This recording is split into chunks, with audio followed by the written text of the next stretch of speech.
Okay, so welcome to the deep dive.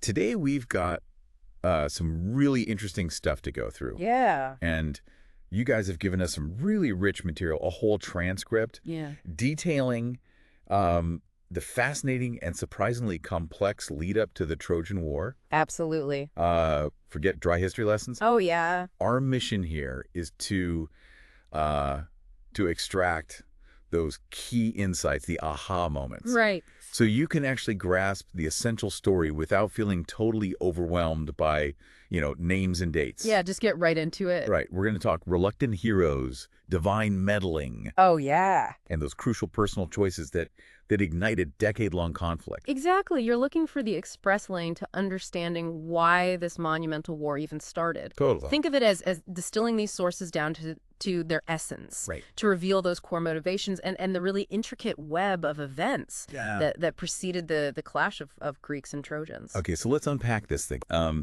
The transcript really highlights that getting the Greek forces assembled Right. was no simple feat. It really wasn't. Agamemnon, as the sort of chairman of the board, of these Greek kings, he had his work cut out for him. Oh, yeah. We see a roll call of some serious heavy hitters. Right. Menelaus, Right. his brother, and the aggrieved king of Sparta, Yeah, he was not happy. wise old Nestor from Pylos, Always good to have him around. formidable Ajax the Great from Salamis, Yeah, gotta have Ajax. Idomeneus of Crete, Yeah. Diomedes of Argos, and then, of course, Yeah, the two legends, Odysseus of Ithaca and Achilles. the big names. Yeah. What's really interesting here, I think, is that despite Agamemnon's position and the seemingly clear provocation of Helen's abduction, Right.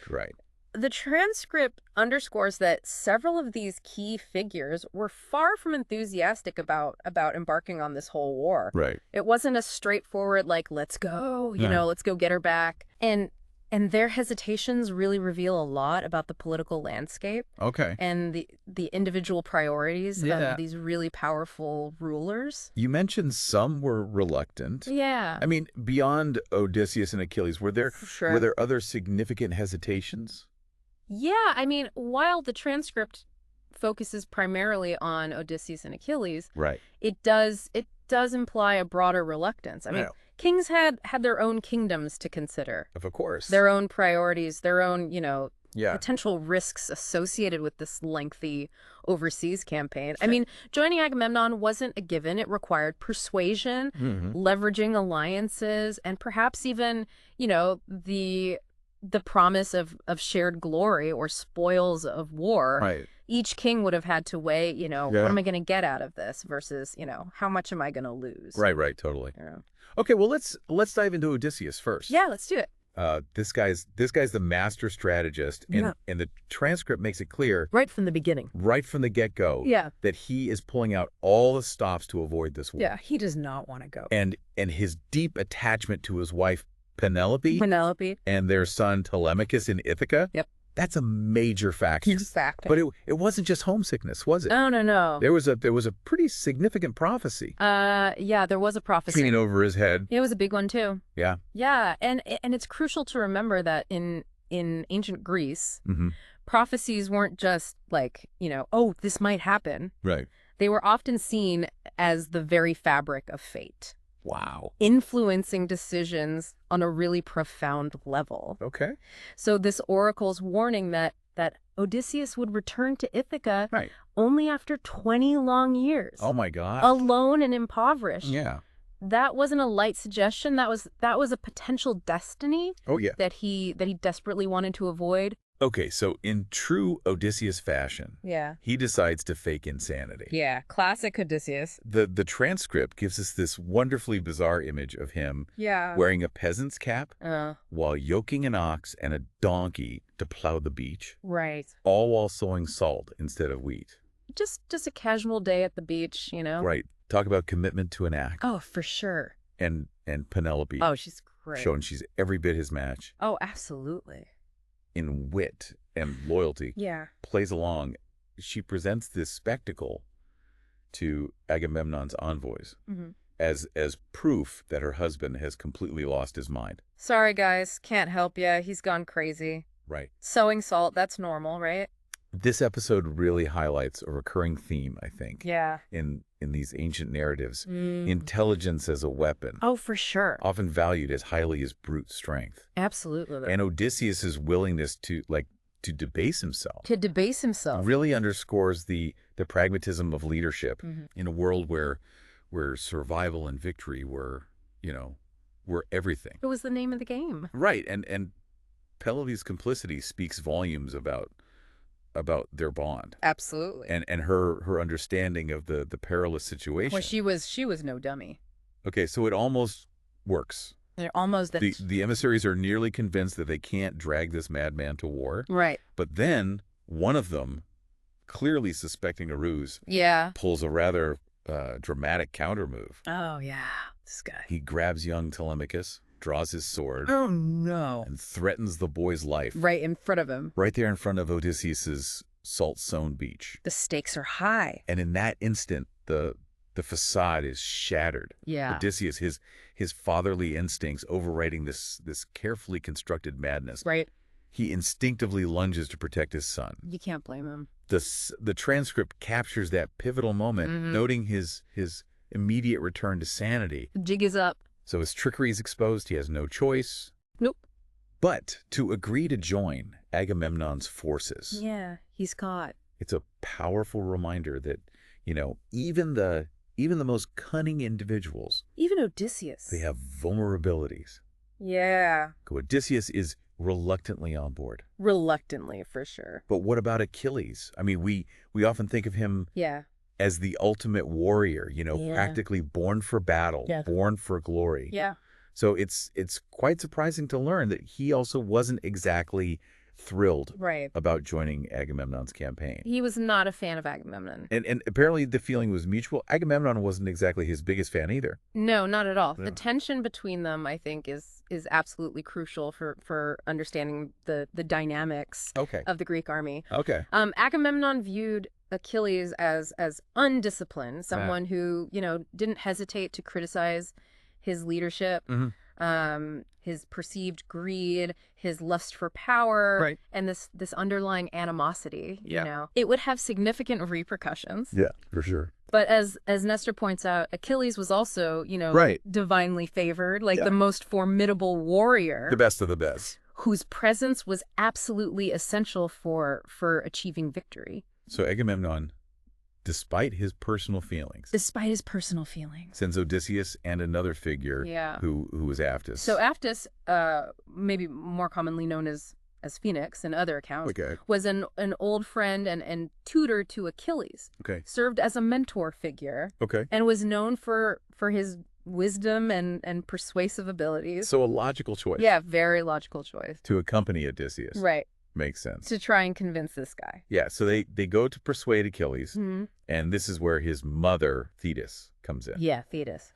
Sea nymph, That's right. daughter of the old man of the sea. Of the old man of the sea, yeah. The transcript mentions her past involvement with the Argonauts, highlighting her long history with heroes. Yeah, she's been around. And they're often perilous quests. It's kind of her thing. Right. And she's carrying the weight Oh, yeah, of yeah. a significant prophecy concerning her son. You're right. One she hasn't yet shared with him. She's keeping it close to the vest. Right. What's fascinating here is this interplay of divine knowledge and mortal choices. Okay. Thetis, being a goddess, has access to information that's hidden from humans. Yeah. The prophecy she keeps secret presents Achilles with this really stark and timeless dilemma. Okay.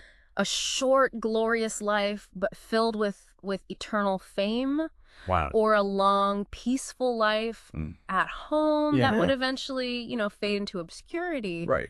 This is the fundamental conflict at the heart of Achilles' initial refusal. But initially, though, Mhm. Achilles' reluctance, according to the transcript, isn't explicitly about this prophecy. Yeah, not at first. He simply doesn't see why he should risk his life Yeah. fighting for a cuckolded husband. I mean, that's how he put it, yeah. Right. His blunt way of referring to Menelaus. He didn't mince words. Right. Or for a leader he clearly doesn't respect, Yeah. like Agamemnon. He didn't like the guy. Right. So Odysseus's arguments, they seem to fall on deaf ears. Yeah, he's not budging. It's only when Thetis witnessing his firm refusal, Right. finally reveals the stark choice Right. laid out by fate Yeah. that Achilles begins to reconsider his stance. That's when things change. This moment is pivotal Absolutely. for Achilles' character arc. Total.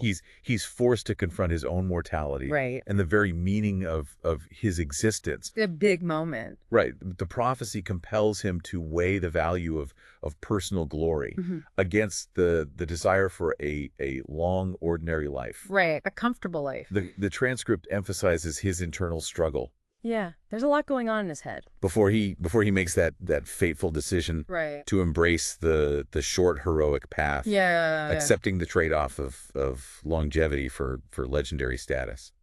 That's a choice that still resonates today, right? Yeah. Discussions about legacy, Yeah, for sure. the pursuit of excellence. Okay, let's shift gears now. Okay. The transcript gives us a look inside Troy Right. as this massive Greek threat looms on the horizon. Yeah. Trouble's coming. Hector emerges as a really central figure here, Oh, yeah. deeply aware of the danger, Mm-hmm. profoundly concerned for the future of his city. He's a good guy. Right. He correctly identifies his brother Paris's role Yeah. in this crisis. Not the best guy. Right. Given Helen's abduction. Yeah. Thanks, Ferris. The contrast between Hector and Paris is really stark and kind of tragic. It really is. Hector embodies like civic responsibility. He's placing the safety and well-being Yeah. of Troy Above all else. above his own personal desires. Yeah, that's a good guy. Even his deep love for his wife Andromache Mm-hmm. is secondary to his commitment to protecting his city. What a guy.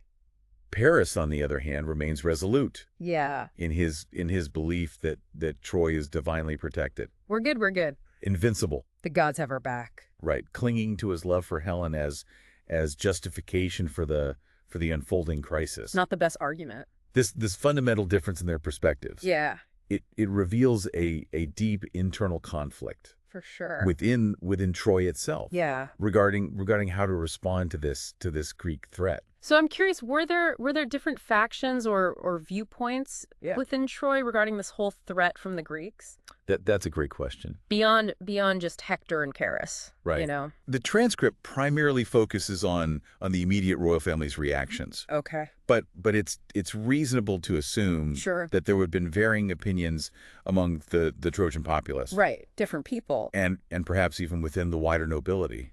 Makes sense.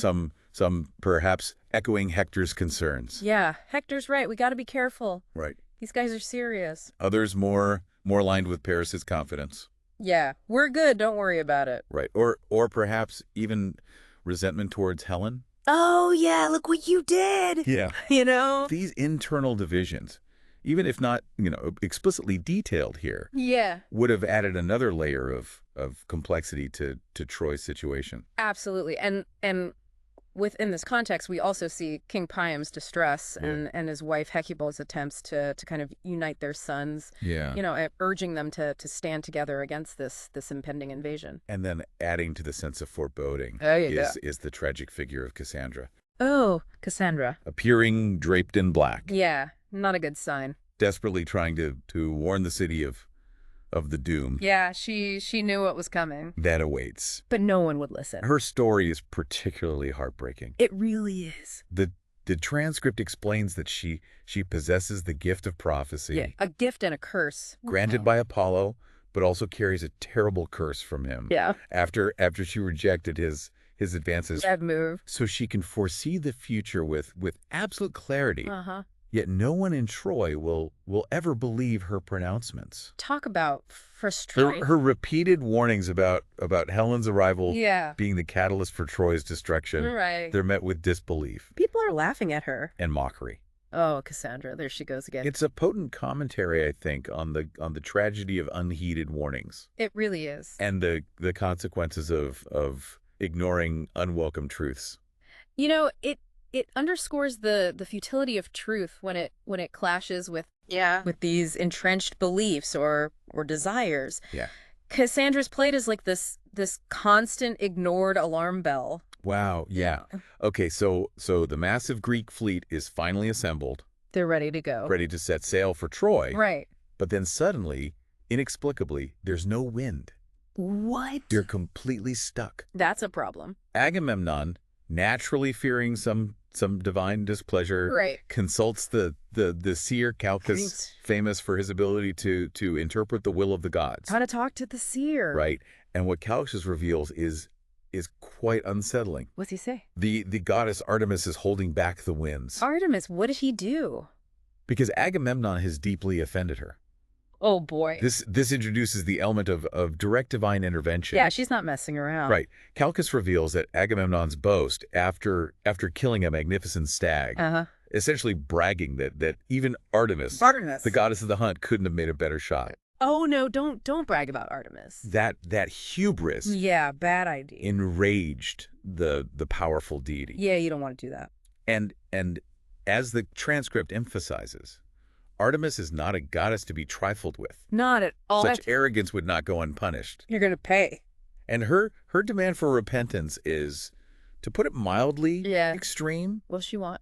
She demands the sacrifice of Agamemnon's most beloved possession. No way. His own daughter, Iphigenia. Oh, my gosh. Understandably, Agamemnon is utterly devastated. Of course. And initially refuses. Yeah. But his brother Menelaus, desperate to get Helen back. Right. And the other Greek kings, eager for the glory of war. Right. Come on, let's go. Exert immense pressure on him. You got to do this. The transcript even brings in the myth of Actaeon. Actaeon. Who was brutally punished by Artemis for accidentally seeing her bathing. Oops. To illustrate her unforgiving nature. Yeah, she does not forgive. So Agamemnon is really between a rock and a hard place. What a terrible, terrible situation. The Actaeon myth serves as a stark and terrifying reminder of the absolute power and the potential wrath of the gods. You do not want to cross them. In their world, Agamemnon is facing an impossible choice. Yes, the lose-lose. His love for his daughter versus the will of a vengeful goddess. Right. And the demands of his entire army. What are you going to do? He understands that defying Artemis could lead to the complete failure of the expedition. That's it. In a truly heartbreaking turn of events, Agamemnon reluctantly agrees to this horrific sacrifice. It's just awful. But how do they manage to get Iphigenia to Aulis? Yeah, how do you even begin to do that? Odysseus, of course. In a moment of what can be seen as either cruel ingenuity or necessary pragmatism, suggests deceiving her. Oh no!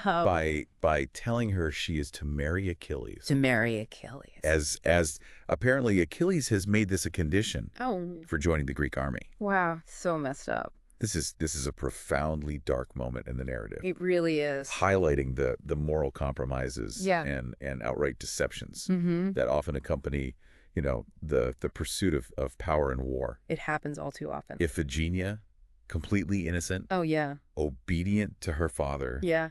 Accepts this news with joy. Oh, wow. Believing that she's playing a vital role. Oh, that's heartbreaking. In the Greek cause. Yeah. By marrying their greatest warrior. Oh. Her willingness to sacrifice her own happiness for what she believes is the greater good. Yeah. It's both incredibly noble and deeply tragic. Such a sad story. The procession to the altar is described as absolutely chilling. I can imagine. Iphigenia, led by her own father, notices the sheer terror in his eyes. Yeah. Right. He can't even look at her. A stark and bewildering contrast to the joyous occasion. Yeah. She believes she is approaching. Oh man. The grand priest stands ready. Yeah.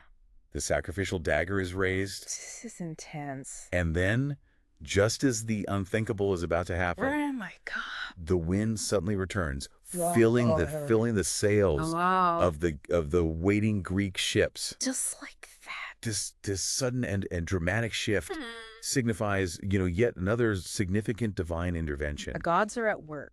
The gods on Mount Olympus have been observing these events unfold. They're always watching. And at this critical juncture, they begin to take sides in the impending conflict. Oh boy. This moment really underscores the intimate and often volatile relationship. Yeah, they get involved between the mortal and divine realms in this epic story. It's a key part of Greek mythology.